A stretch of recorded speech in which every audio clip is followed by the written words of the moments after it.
Hello friends, welcome to the channel of the method of UPSC. तो आज हम बात करने वाले हैं वो जो प्री का पेपर आपका पोस्टपोन नहीं हो गया था 26 मई से 16 जून तक। ठीक है, तो वो 26 मई से 16 जून इसके बीच में जो आपको टाइम मिला है वो कितना मिला है? 3 वीक। तो उसको यूटिलाइज़ कैसे करना है आज वो जानेंगे। ठीक है, और मैंने आपको बोला था कि मैं नेक्स्ट वीडियो में आपको बताऊंगी कि वो कौन से 2 मोस्ट इम्पॉर्टेंट पेपर है जिनको करके आप अपना यूपीएससी प्रीलिम्स को क्रैक करने का जो चांस है वो बढ़ा सकते हो और 100% क्लियर होगा। ठीक है, तो बात करें तो वो 3 वीक्स कैसे यूटिलाइज़ करना है। ठीक है, फर्स्ट, नो रिवीजन बिल्कुल नहीं करनी। ये मैंने पहले भी बोला था, इस वीडियो से पहले जो एक वीडियो मैंने डाली थी उसमें भी मैंने बोला था कि आपको इन 3 वीक्स में रिवीजन नहीं करनी। 26 मई से पहले या इस डेट तक, 26 मई तक आपको क्या करना है? अपना रिवीजन करना है। उसके बाद जो नेक्स्ट डेट आएगी वो क्या आएगी? 27 मई। ठीक है, और आपका पेपर कब है?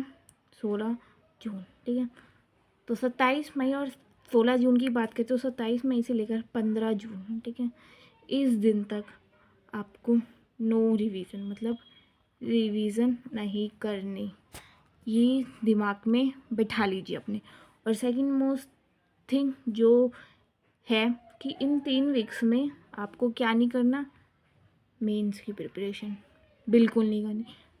भाई आपको दिया जाएगा टाइम, 3 मंथ से ज़्यादा आपको टाइम मिल जाएगा। इसमें आप revision, answer practice, question paper की प्रैक्टिस कर सकते हो। इसलिए ये 3 वीक्स में मेंस की प्रैक्टिस मत करना। ये मैंने अपनी पहली वीडियो में भी बोला था। क्योंकि बहुत इंपॉर्टेंट है। ठीक है, ये 3 वीक्स आपके लिए प्रीलिम्स के लिए, इसलिए इसमें मेंस की तैयारी बिल्कुल मत करना।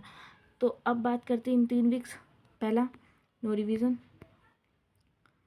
Second, previous year question paper of UPSC 10। ठीक है, 10 पेपर करने हैं। सेकंड, जो 2 मोस्ट इम्पॉर्टेंट पेपर है, ठीक है, वो कॉम्पिटिटिव एग्ज़ाम की है वो भी पेपर। ठीक है, कोई ऐसा नहीं कि मैं कोई स्कूल का या फिर सीबीएसई का, बोर्ड का, ऐसा कोई पेपर लेनी, कॉम्पिटिटिव का ही है। और वो पेपर भी वही है जो कॉम्पिटिटिव, जो 2 पेपर है वो पेपर वह जो यूपीएससी कंडक्ट करवाते हैं। ठीक है, हर साल यूपीएससी ये पेपर जो कंडक्ट करवाता है। ठीक है, तो वो 2 पेपर हैं, CDS, CAPF, 2 most important paper. क्यों है वो अब मैं बताती हूँ। CDS, CAPF ये पेपर हैं जो आपको यूपीएससी के अलावा भी करने हैं। इसके आपको 5 साल के करने हैं। ठीक है, CDS के 5 साल के, और CPAF की बात करो तो इसमें 5 साल के या 3 साल के, ये आपकी मर्जी है, लेकिन 3 तो मैक्सिमम करने ही करने हैं। ठीक है, अब CDS और CAPF के पेपर क्यों करने हैं, क्यों मैंने सजेस्ट करा है, उसका रीज़न ये है कि CDS में से प्रीलिम्स का, जो यूपीएससी का प्रीलिम्स है, ठीक है, CDS और CAPF में से यूपीएससी अपने प्रीलिम्स में मैक्सिमम 10 to 12 क्वेश्चन डायरेक्ट पूछ रही है। डायरेक्ट क्वेश्चन पूछ रही है एज इट इज़। इसमें से इनके क्वेश्चन पेपर में उसे उठा के डायरेक्ट यूपीएससी प्रीलिम्स में दे रही है। वही ऑप्शन होगा, वही क्वेश्चन होगा, कोई चेंज नहीं होगा, डायरेक्ट क्वेश्चन दे रही है। इसलिए मैंने CDS और CAPF के करने को बोला है। और ये मैंने यूपीएससी का पेपर और इनके पेपर को एनालाइज करा है। ये बात आप ध्यान, आप लोग को अगर मेरी वीडियो पे या मेरी बातों पर ट्रस्ट नहीं है तो आप लोग CDS के, CAPF के, यूपीएससी के पिछले 3 साल के पेपर और इनके 3 साल के पेपर या 5 साल के पेपर उठा के देख लेना। डायरेक्ट 10 to 12 क्वेश्चन आपको डायरेक्ट मिलेंगे। पहली क्या दे रही हूँ, इसीलिए मोस्ट इम्पॉर्टेंट है। अब 3 वीक्स में करना कैसे, क्या क्या है। 3 वीक्स हम 27 मई से स्टार्ट करना है। इस टाइम पे आप अपना ड्यूरेशन चेंज कर दीजिए। कैसे करना है? जो बच्चे रात में पढ़ते हैं, ठीक है, वो अपना टाइम इन 3 वीक्स में दिन में पढ़ना स्टार्ट कीजिए, दिन में, नाइट में पढ़ना छोड़ दीजिए, बिल्कुल ही छोड़ दीजिए। अगर ये चेंज आप नहीं करेंगे तो ये आपके प्री का जो पेपर है उसमें अफेक्ट करेगा, और लिटरली करेगा। ये अपने एक्सपीरियंस से कह रही हूँ, ऐसे नहीं कह रही, ठीक है। तो करना। और सबसे इम्पोर्टेंट बात जो इस 3 वीक्स में करनी है, डे नाइट वाला चेंज तो मैंने बता दिया, रात वाले दिन में पढ़ना स्टार्ट कीजिए, बहुत इम्पॉर्टेंट है, ठीक है। दूसरा, प्रीवियस ईयर क्वेश्चन पेपर को यूपीएससी के,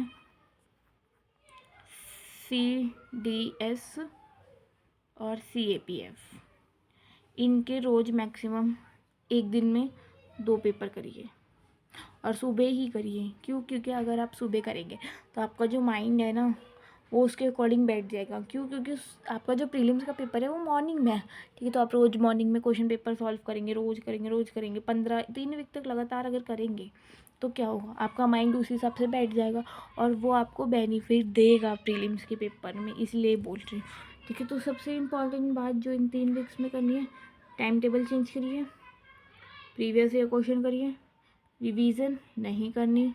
सबसे पहली बात, टेंशन बिल्कुल नहीं लेना है। टेंशन और स्ट्रेस से आपको पेपर में ना बहुत प्रॉब्लम होगी, लिटरली। और जब भी आप अपना प्रीवियस ईयर क्वेश्चन पेपर करेंगे सुबह, उस टाइम पे वो अपना एक कमरे में कीजिए, उस कमरे को आप बंद कर लीजिए, उसमें ऐसे शांति रखिए, एक टेबल लगाइए, एक चिल्लाइए, जैसे आप यूपीएससी का पेपर दे रहे हो, ऐसे उस रूम को बना लीजिए, क्योंकि वो बहुत बेनिफिट करेगा। पढ़ाई के साथ साथ आपका स्मार्ट वर्क भी बेनिफिट करेगा। और सबसे इम्पॉर्टेंट बात, इन 3 वीक में आपको एलिमिनेशन मेथड करना है। वैसे अब तक तो आप लोगों ने सीख ही लिया होगा एलिमिनेशन मेथड करना कैसे करते हैं, ठीक है। और इन 3 वीक में आपको एलिमिनेशन मेथड करना ही करना है, क्योंकि प्री के पेपर में एलिमिनेशन मेथड ही होता है जो आपका जो प्री का पेपर है वो कट ऑफ तक लेके आता है या फिर क्लियर करवाता है। इसलिए बोल रही हूँ, एलिमिनेशन मेथड बहुत इंपॉर्टेंट होता है, ठीक है। क्योंकि जितने भी टॉपर्स है भाई, या फिर एवरेज स्टूडेंट, एक टॉपर और एक एवरेज स्टूडेंट में ये डिफरेंस होता है। टॉपर जब प्रीलिम्स का पेपर देता है, ठीक है, और जब एवरेज वाला हमेशा 30, टॉपर 30, मैक्सिमम एक टॉपर और एक एवरेज स्टूडेंट को मैक्सिमम 30 क्वेश्चन आते ही होते हैं, ठीक है। लेकिन टॉपर कैसे बनता है? क्यों? क्योंकि उसको वो 30 क्वेश्चन तो आते होंगे, लेकिन वो जो बाकी क्वेश्चन करता है ना, 30 + 35 क्वेश्चन, वो एलिमिनेशन मेथड से करता है, इसलिए उसका प्री क्लियर हो जाता है। और एक एवरेज स्टूडेंट होता है, वो 30 क्वेश्चन करेगा, बाकी वो तुक्के भेड़ेगा, एलिमिनेशन मेथड यूज़ ही नहीं करते। एलिमिनेशन मेथड उसको कहते हैं जहाँ पे आपको ऑप्शंस में पता चल रहा हो कि क्या ऑप्शन सही है क्या गलत है, ठीक है। बहुत टाइम ऐसा होता है जैसे ABCD होता है, ठीक है। आई मीन टू से जैसे ABCD ये 4 ऑप्शन दिए जाएंगे आपको, ठीक है। और इसका ऑप्शन ऐसे दिया जाएगा, मैं बताती हूँ। जैसे फर्स्ट ऑप्शन अगर आपको दिया जाएगा, मतलब ये वो है स्टेटमेंट वाले क्वेश्चन है, आपको एक स्टेटमेंट दी जाएगी, 2 स्टेटमेंट दी, तीसरी स्टेटमेंट, चौथी स्टेटमेंट, उसका जो ऑप्शन दिया जाएगा क्या होगा, A या B, ABC, ठीक है, या फिर होगा AC, या तो होगा नन ऑफ दिस, ठीक है। अब इसको एलिमिनेशन कैसे करना है? जैसे फर्स्ट A है, BCD, ठीक है। ए स्टेटमेंट आपने पढ़ा, आपको लग रहा है गलत है, और वो पता चल जाएगा। क्यों? आप वो स्टेटमेंट पढ़ोगे ना तो आपको उसमें आर, नॉट, इफ़, दे, ऐसे वर्ड्स में कंफ्यूज करेंगे, उससे आपको लिटरली पता चल जाए। एज, आजकल एज करके बहुत ज़्यादा कंफ्यूज करते हैं बच्चों को, ठीक है। तो एज फर्स्ट क्वेश्चन में तो आपको पता चल जाएगा क्या कि ए नहीं है ऑप्शन में, तो ये जो फर्स्ट है ऑप्शन है आपका ABCD, इसमें क्या ए नहीं है आंसर, ठीक है। तो क्या होगा, ए इसमें है तो ये आंसर नहीं है, ए आंसर है इसमें नहीं है, ए आंसर इसमें है नहीं है, तो बचा क्या 4, तो नन ऑफ दी, इसका आंसर है क्या, नन ऑफ दी। तो इसको कहते हैं एलिमिनेशन मेथड। उसके लिए मैं वीडियो बनाऊंगी कल परसों तक, वो आ जाएगी, उसका टेंशन आप लोग मत लीजिए। लेकिन हाँ, इन 3 वीक्स में आपको अपना प्रीवियस ईयर क्वेश्चन पेपर, वो तीनों प्रीवियस ईयर क्वेश्चन पेपर करने हैं जो मैंने बोले हैं, ठीक है। और एक NDA करके भी एक पेपर होता है, NDA करके, ये भी कॉम्पिटिटिव एग्ज़ाम होता है। अगर इसके अलावा भी आपके पास 2-4 दिन का टाइम बचता है ये पेपर करने के बाद भी, तो ये कर लीजिएगा। और मैंने बोला है एक दिन में 2 पेपर करने हैं, तो शायद टाइम बच जाए, तो ये वाला पेपर भी एक बार कर लीजिएगा। बाकी ये तीनों तो कंपलसरी आपको करना है, ठीक है। और रही बात एलिमिनेशन मेथड की, तो वो भी आपको इन 3 वीक्स में करना है। बाकी रिवीजन मत करना, रिवीजन करोगे तो वापस स्ट्रेस होगा, ये रिवीजन कर लिया वापस, ये रिवीजन कर लिया, ठीक है। तो ये स्ट्रेस एक होता है कि अगर आप पेपर से 15 दिन पहले अगर आप रिवीजन करते हो, तो एक माइंड में वो क्या चीज़ आती है कि हमने जैसे ये टॉपिक है, फूड चेन एक टॉपिक है, ठीक है, इसको हमने 6 बार रिवीजन करें, ठीक है। एक हमारे पास बायोडाइवर्सिटी का टॉपिक है, उसको हमने 2 बार रिवीजन करें, तो एक माइंड में ना पेपर से एक दिन पहले ही रहेगा कि यार हमने फूड चेन को 6 बार रिवीजन करें, बायोडाइवर्सिटी का 2 बार रिवीजन करें। बाई चांस अगर बायोडाइवर्सिटी में से क्वेश्चन आया और उस टाइम मेरे को याद नहीं आया, क्योंकि मैंने इतनी कम रिवीजन करी उस टॉपिक की, तो इसलिए तो वो एक स्ट्रेस आपका क्या होगा, पेपर पे इम्पैक्ट पड़ेगा। इसलिए मैं कह रही हूँ वो 3 वीक्स में आपको रिवीजन नहीं करनी, ठीक है। अगर आपको हमारा वीडियो अच्छा लगा हो, पसंद आया हो और बेनिफिशियल लगा हो, तो हमारे वीडियो को लाइक, शेयर एंड सब्सक्राइब कीजिएगा।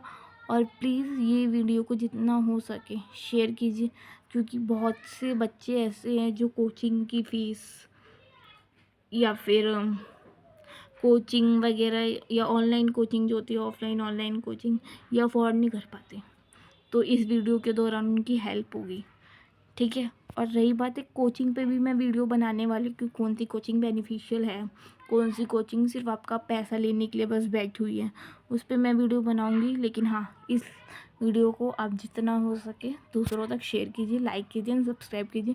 थैंक यू, धन्यवाद।